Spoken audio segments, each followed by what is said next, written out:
refúgio está em Deus. A sua Bíblia, carta do apóstolo Paulo, escrevendo aos Colossenses, capítulo 3. Colossenses, capítulo 3, nós vamos ler os versículos de 12 até o versículo de número 17. Colossenses capítulo 3, versículos 12 ao 17.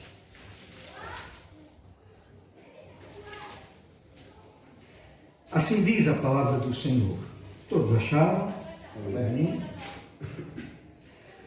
Revesti-vos, pois, como eleitos de Deus, santos e amados, de ternos afetos de misericórdia, de bondade, de humildade, de mansidão, de longanimidade. Suportai-vos uns aos outros, perdoai-vos mutuamente, caso alguém tenha motivo de queixa contra outrem. Assim como o Senhor vos perdoou, assim também perdoai-vos.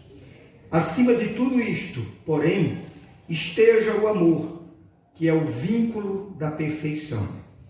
Seja a paz de Cristo o árbitro em vosso coração, a qual também fostes chamados em um só corpo, e sede agradecidos.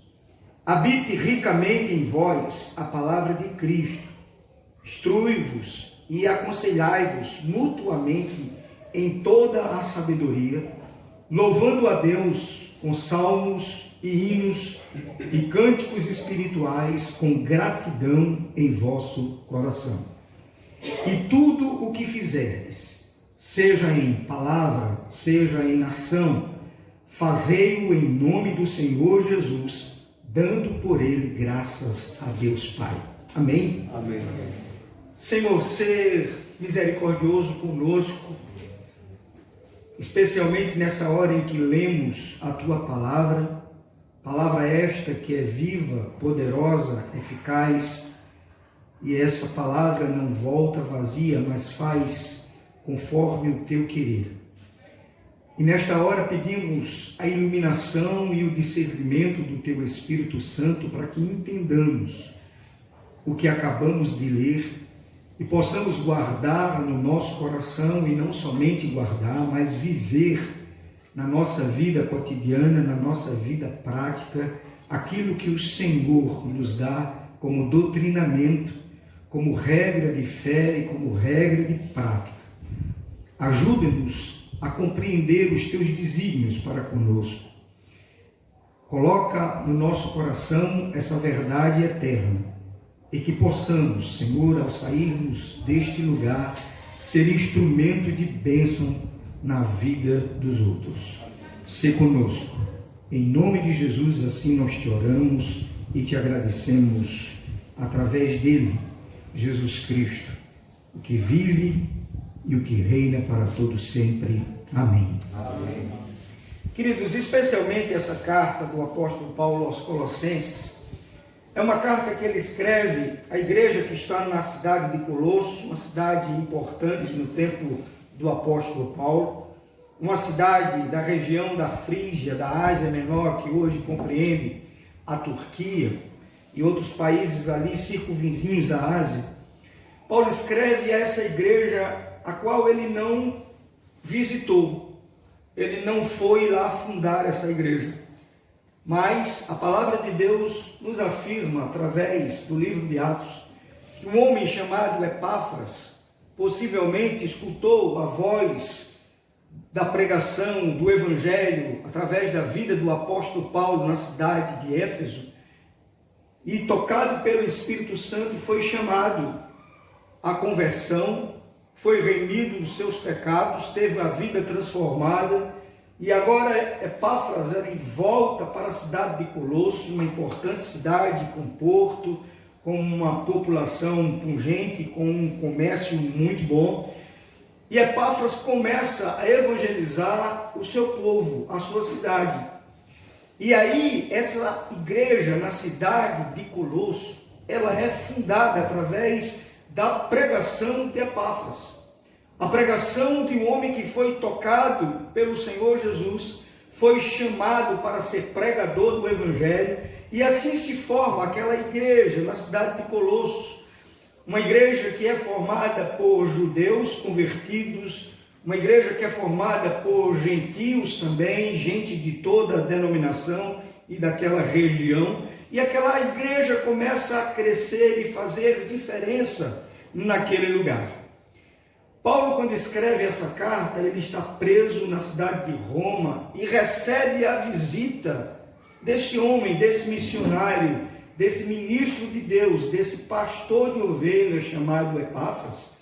E na conversa em que eles têm, Paulo preso e Epáfras o visitando, Epáfras começa a colocar para Paulo a situação espiritual daquela igreja, de como alguns ataques, aquela igreja, ataques diabólicos, satânicos, estão tentando minar a espiritualidade, a santidade, a pureza daquela igreja e daqueles amados irmãos. Epáfras faz um relatório, e uma das coisas que Epáfras fala ao apóstolo Paulo, e a gente subentende isso quando a gente começa a ler a carta aos Colossenses a partir do capítulo 1, é que aquela igreja está sendo atacada pelo gnosticismo, por uma religião diferente, por uma doutrina diferente, e aí começa a vir uma série de heresias tentando minar a pureza espiritual e a fidelidade com as Sagradas Escrituras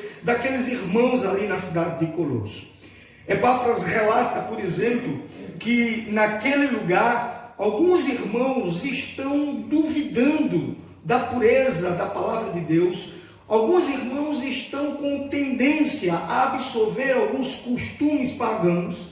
Alguns irmãos estão, vou dizer aqui, usar uma palavra, flertando com algo que não é oriundo do Evangelho de Jesus. Qualquer semelhança com os dias de hoje não é mera coincidência. A igreja passa exatamente por esses ataques, onde novas doutrinas, onde novas maneiras de se adorar a Deus é colocado, é incentivado para que o povo assim faça. Mas a palavra do Senhor, que deve ser a nossa única regra de fé e de prática, ela não mudou. Ela não muda e jamais mudará. Tudo quanto tivermos como recomendação e como modelo de adoradores que devemos ser, está contido na palavra de Deus. E a coisa mais maravilhosa que a palavra do Senhor nos alerta para que a minha adoração, para que a sua adoração, para que nós sejamos adoradores e o adoremos ao Senhor em espírito e em verdade. Não é nenhum vento de nova doutrina, não são luzes mirabolantes no palco, não são louvores extraordinários, com até mesmo o uso de pirotecnia, de luzes, de chamamento a um momento de experiência emotiva na presença de Deus. Não, irmãos, nada disso interessa a Deus. Nada disso muda o modelo que o Senhor nos deu, como devemos adorar Ele, e devemos adorá-lo, a beleza da sua santidade em espírito e em verdade. Nesse trecho que nós acabamos de ler, de Colossenses capítulo 3, e eu peço que você permaneça com a sua Bíblia aberta, para que a gente reflita um pouco a respeito dessa recomendação.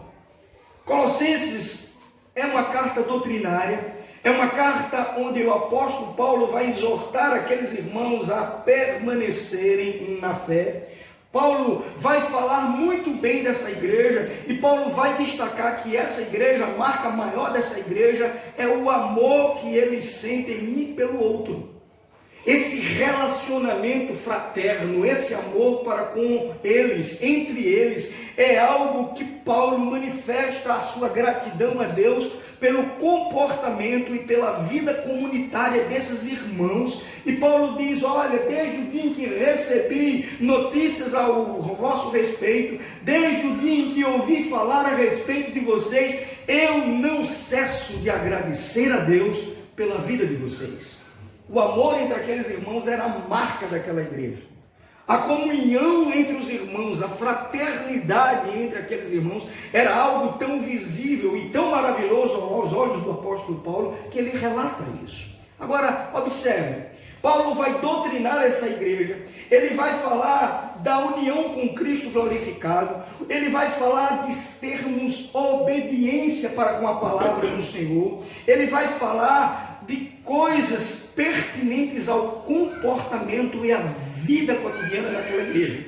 Quando chega nesse trecho que nós acabamos de ler, a partir do versículo 2, Paulo vai falar das virtudes que devem ser cultivadas entre aqueles irmãos. Me permita nessa noite dar um tema para essa mensagem que eu sempre fico pensando, matutando, quando eu leio esse texto. E o tema que eu coloco é: que roupa eu devo vestir? Com que roupa eu devo me vestir? Quais são as vestes de um crente convertido? Que roupa eu devo vestir para combater o bom combate? Que roupa devo estar revestido para enfrentar o mundo, essa sociedade consumista, esse mundo que jaz no maligno? O que é que deve me cobrir enquanto servo do Deus Altíssimo? É isso que Paulo vai dizer. Observe que a primeira coisa que o apóstolo Paulo diz, ou a primeira palavra que o apóstolo Paulo diz é revesti-vos. Esse revestir, quando você começa a fazer uma exegese e se aprofundar mais nesse vocábulo, você vai perceber que esse revestir não é somente a roupa externa que lhe cobre, não é somente a camisa, a calça, o vestido, a roupa que cobre a sua pele, mas esse revestir é como se fosse a segunda pele que você tenha, de uma maneira tão entranhada em você, que esse revestimento faz parte do seu corpo. Não é simplesmente um adorno, não é simplesmente uma vestimenta para cobrir a nudez. Não, a palavra revestivos nesse texto está dizendo: isso deve ser parte do seu corpo, tal qual é a sua pele, tal qual é a sua epiderme, tal qual é o seu tecido de pele. Olha só como Paulo está dizendo isso, ou seja, esse tipo de comportamento, de vivência, esse tipo de vestimenta deve fazer parte da minha vida e da sua vida. Eu fico pensando que muitas vezes, quando a gente se prepara para um evento especial, quando a gente se prepara para ir para uma reunião de negócios, quando a gente se prepara para ir para uma solenidade, a roupa que nós usamos é um motivo de preocupação, principalmente nas mulheres. Se você disser para uma mulher que a gente tem um casamento para ir, a mulher já começa, no dia que sabe dessa notícia, a pensar na roupa que vai. É assim. E outra, ela é tão detalhista que ela diz assim, não é somente a roupa, mas ela diz qual é o horário do casamento, porque se for de manhã é uma roupa, se for de tarde é outra, e se for à noite é outra. É assim. A gente, homem, é meio desligado desse negócio, né? A gente vai para um casamento do jeito que a gente vai para o trabalho, se deixar. Se a mulher deixar, porque ela não deixa. Ela vai ter que vestir a gente. Mas observe a preocupação da gente com essas coisas, com o tipo de vestimenta que a gente vai. A gente é convidado para um almoço em família, para um churrasco. Aí a gente bota uma bermuda, uma camiseta, um sapato, um tênis, e a gente vai. Observe que para cada momento existe uma roupa adequada para a gente ir. Ninguém vai para um churrasco em família de terno e gravata. Não é verdade? Não vai.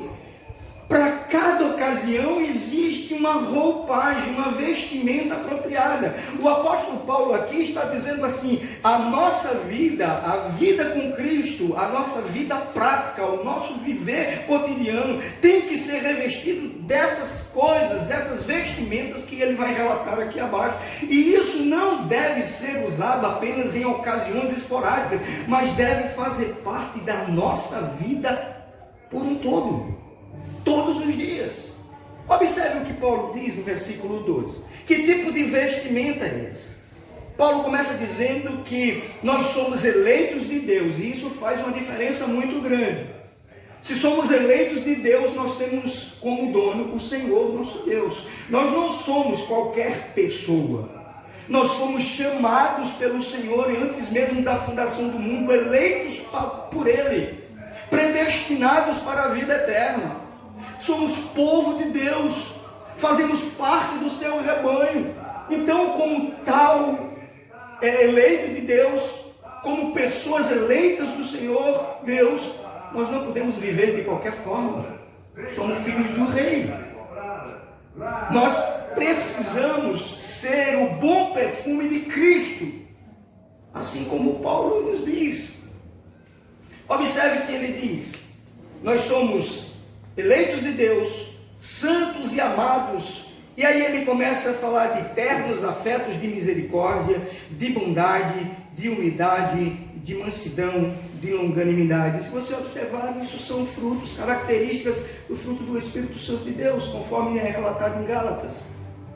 Observe que essas coisas, essas características devem fazer parte permanente do meu viver e do seu viver. Observe que Paulo está nos instruindo essas novas vestes.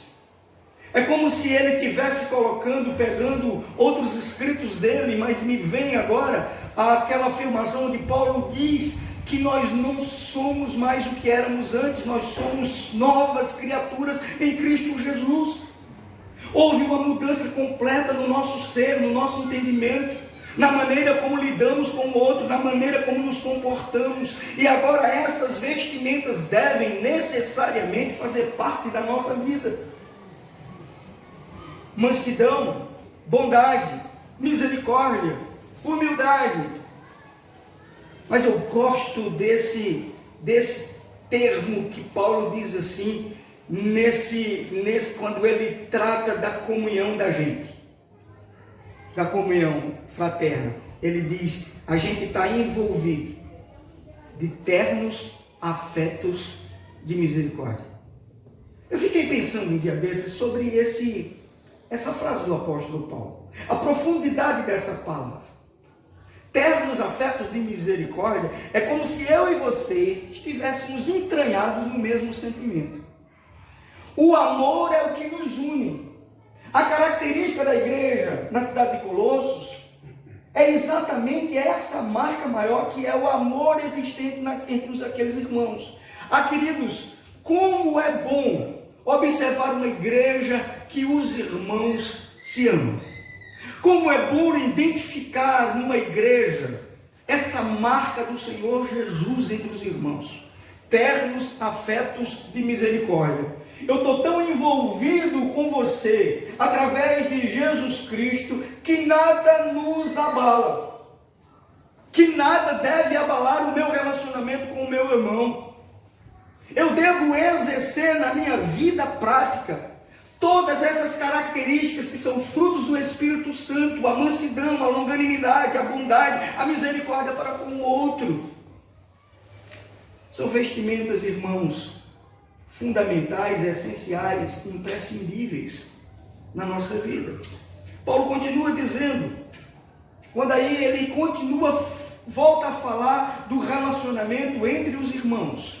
E ele diz, versículo 13: suportai-vos uns aos outros, perdoai-vos mutuamente. Observe, sabe o que Paulo está dizendo? Suportai-vos não é aquela frase de dizer fulano é ruim que só. Pense numa cocadinha de sal, pense num caba difícil, mas a Bíblia diz que eu tenho que suportar ele. Não é essa aplicação da palavra suportai-vos assim. Aqui a palavra suportai-vos é você servir de escora, de amparo. Seu irmão está mais fraco que você, ampare ele. Seu irmão pecou, ampare ele. Seu irmão está passando por uma dificuldade, ampare ele. Não é o suportar de fulano é uma cocadinha de sal e eu tenho que aguentar. Não, negativo. Observe como a nossa vida prática, ela é, confrontada com aquilo que Deus espera de nós e recomenda para que façamos. O momento aqui de suportar uns aos outros é servir de escora, é servir de amparo. É amparar o outro, é levar nos braços. Uma vez eu vi um pastor dizendo que na igreja tem muita mala sem alça. Você já carregou a mala sem alça? Já? Duvido que você carrega a mala sem alça assim com a mão. Uma mala sem alça você abraça para poder carregar. É a única forma, é o jeito mais fácil de você levar uma mala que não tem alça. É abraçando, trazendo para o seu corpo, juntando com você e caminhando. A igreja é formada dessas pessoas, queridos. Gente que ainda não conheceu a plenitude do Evangelho. Gente que entrou na igreja por emocionalismo. Gente que é neófita, que é nova na fé, que ainda está tomando um leitinho, sabe? Bem básico, sem comida sólida. E aí eu e você, experientes, mais maduros na presença de Deus, calejados com as experiências da vida, suportando por vários anos da caminhada com Jesus, sabe, ficando com a casquinha mais dura, com a pelezinha mais grossa, eu e você, nós temos a obrigação de levar esse irmão, sem muita maturidade, nos braços. Suportai-vos uns aos outros, perdoai-vos mutuamente, caso alguém tenha motivo de queixa contra outrem, assim como o Senhor vos perdoou, assim também perdoai-vos. Não tem outra aplicação, queridos. Não existe jeitinho.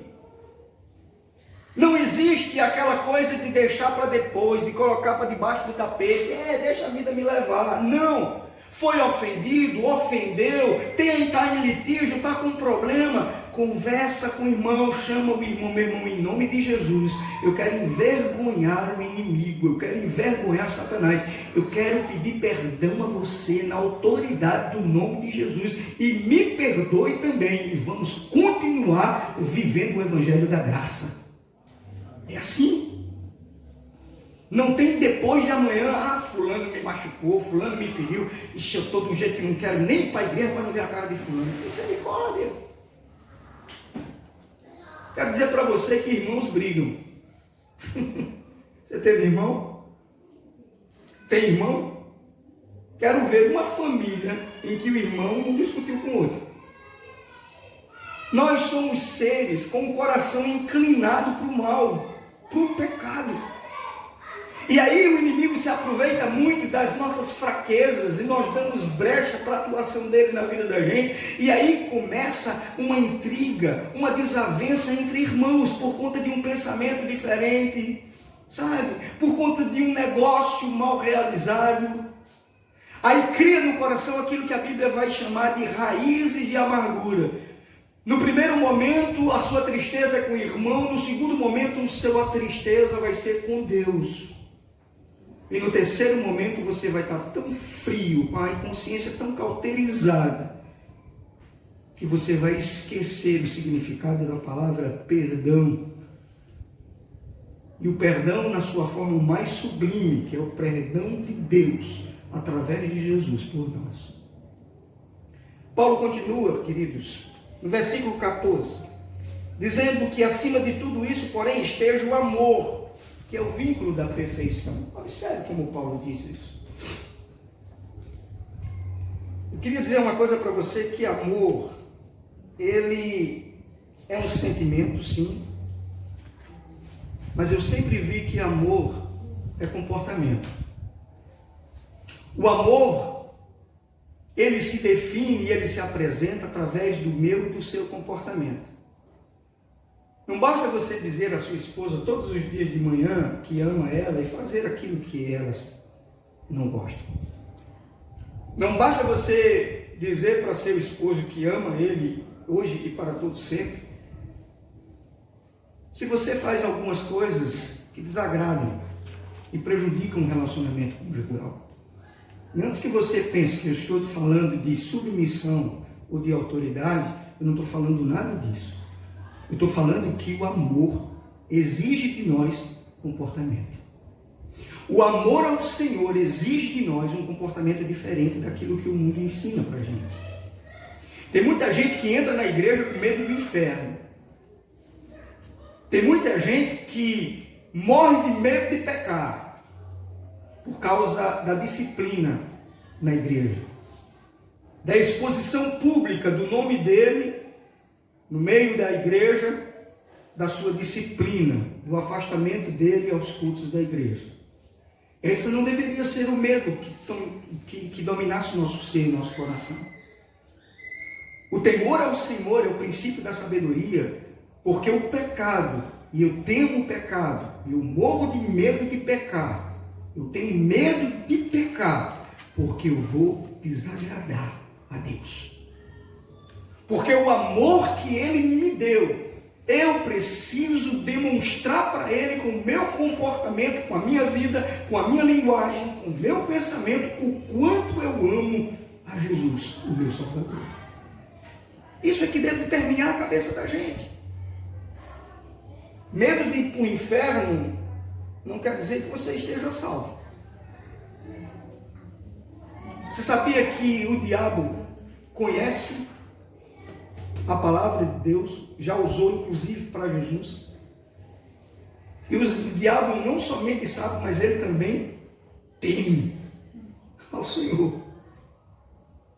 Então o que é que Paulo está dizendo aqui para a gente? Paulo está dizendo que essa vestimenta é uma característica essencial na vida do crente, queridos. O vínculo do amor é isso que deve permear os nossos relacionamentos interpessoais. Esse vínculo afetivo, fraterno, deve ser a marca maior entre nós. E eu trago isso para vocês porque, como congregação, iniciando, dando os primeiros passos, novos irmãos irão chegar. Esses vínculos fraternos devem ser fortalecidos através da palavra de Deus. Esse lugar, eu não digo apenas o espaço físico, mas o ambiente, a harmonia, deve ser algo tão visível que o vizinho aí na frente e ao redor queira conhecer o Deus que você serve. A minha vida. Sabe por que a minha vida tem que ser o bom perfume de Cristo? Porque o olfato é amigo inseparável da respiração. Se você não respirasse, você não sentia o cheiro. Paulo vai dizer que a gente é o bom perfume de Cristo. Sabe o que isso quer dizer? Isso quer dizer que o mundo vai sentir o frescor da salvação que vem de Jesus. Eu sou o reflexo daquilo que Deus fez na minha vida através de Jesus. Amém? Quero continuar. Versículos 16 diz assim: habite ricamente em vós a palavra de Cristo, instruí-vos e aconselhai-vos mutuamente em toda a sabedoria, louvando a Deus com salmos e hinos e cânticos espirituais com gratidão em vosso coração. Paulo está condicionando essa nova vestimenta ao conhecimento da palavra do Senhor. E não é somente um conhecimento intelectual. Não é somente um conhecimento cognitivo. Não é somente um conhecimento que vem da leitura, das letras. Mas é um conhecimento da palavra, daquilo que está escrito, e transformada essa escrita em vida prática. É isso que Paulo está dizendo. Habite ricamente em vocês a palavra de Deus, a ponto dela ser impregnada no coração, na mente de vocês. Irmãos, quando isso acontece, nós somos totalmente absolvidos e passamos a ter a vida dominada, administrada, gerenciada por Deus. É a palavra dele. Nós não dissemos sempre que a palavra de Deus para nós é o quê? A nossa única regra de fé e de quê? De prática. Se eu não conheço, eu não pratico. E se eu conheço, eu tenho a obrigação de praticar. Paulo está dizendo exatamente isso, que essa palavra seja, entranhada no seu ser. Que ela habite de uma forma poderosa, rica, eficaz na sua vida, a ponto de as suas decisões serem tomadas à luz da palavra de Deus. Não por achismos, não porque aquilo que o seu coração está dizendo, mas consulte a palavra de Deus em tudo. Habite ricamente essa palavra dentro do seu ser. E que essa palavra seja de uma forma tão viva, tão poderosa dentro de você, que você passe a instruir aos outros, aconselhar-vos mutuamente. Acho que uma das coisas mais difíceis que Jesus ensinou para a gente é aquela parte onde diz assim: confessai as vossas culpas uns aos outros. Duvido, mas é a palavra de Deus. Irmãos, quando a minha inclinação, quando o meu ser me inclina a fazer algo desagradável a Deus, só há uma saída. Uma. Deus, que já viu tudo, Ele quer ouvir dos meus lábios a confissão, mas não existe coisa mais maravilhosa que o Senhor nos presenteou do que a vida de um irmão que nos escuta e nos aconselha, e ora conosco, e nos abraça e nos ama, não nos lança fora, não nos joga fora. E aí eu não estou falando de disciplina que eu não concordo, não, a disciplina é um ato de justiça e de amor de Deus para aqueles que erram. É a palavra do Senhor que nos diz.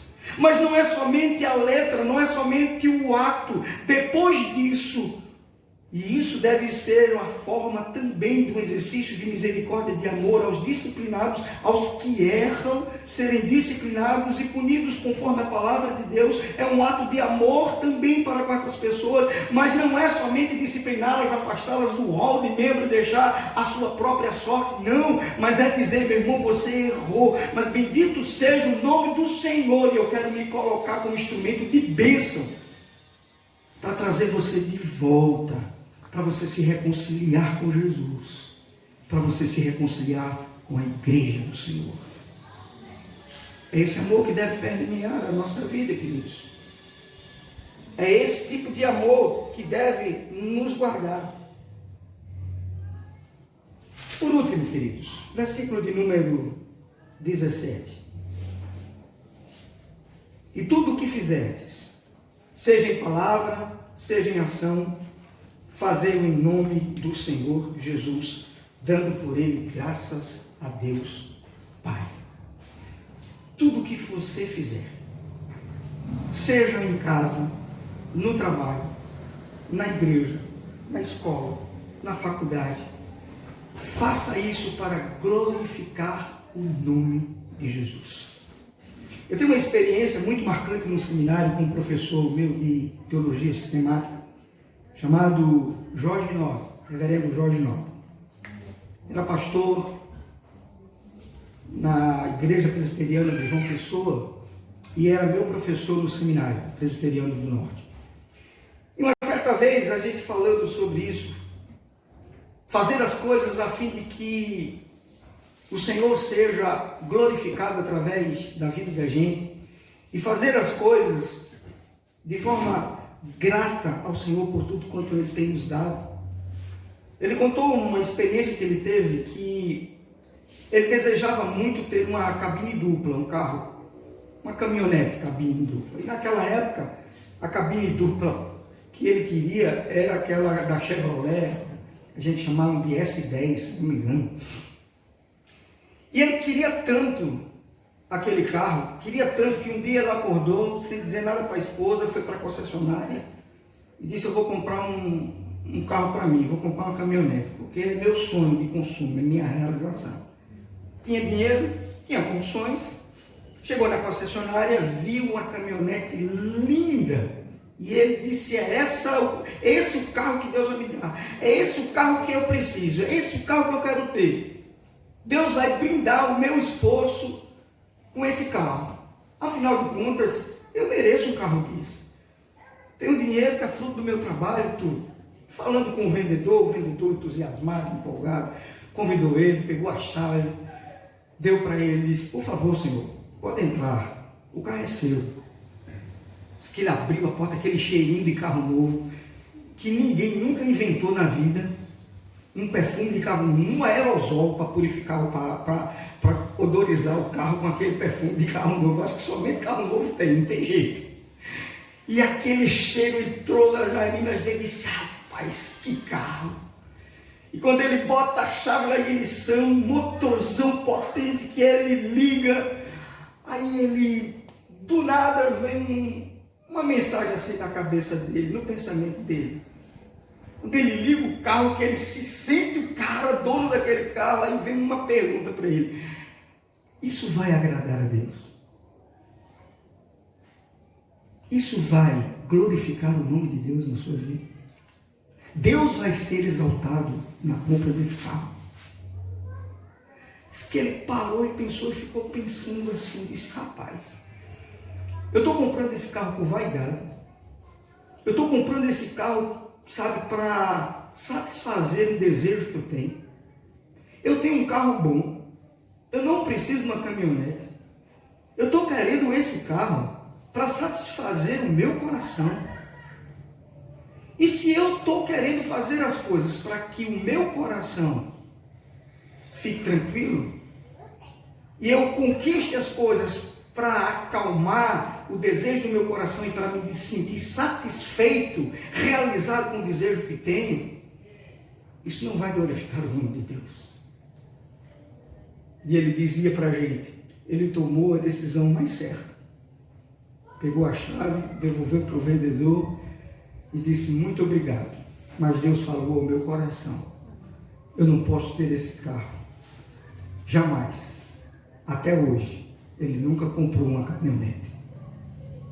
Sabe por quê, irmãos? Porque um coração revestido dessas coisas que o apóstolo Paulo fala, com essa vestimenta que o apóstolo Paulo nos recomenda, que vistamos e encaremos a vida, os nossos ouvidos e os nossos corações e as nossas mentes estarão cativos àquele, às mãos, que é o nosso dono, o nosso Deus.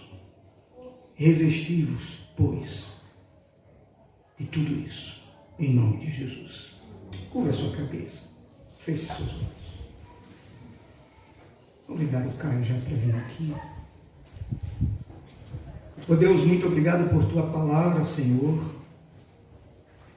Agora a nossa oração é que o Senhor aplique isso, esses ensinamentos à nossa vida. Que não sejamos apenas ouvintes, Senhor, mas sejamos praticantes daquilo que o Senhor nos recomenda. Oh Deus, reveste-nos com a tua palavra. Inculta no nosso ser, na nossa mente, no nosso coração, a maneira como devemos viver uma vida, a fim de que o mundo saiba que Cristo vive em nós. Assim te oramos e te agradecemos em nome de Jesus. Amém, Senhor.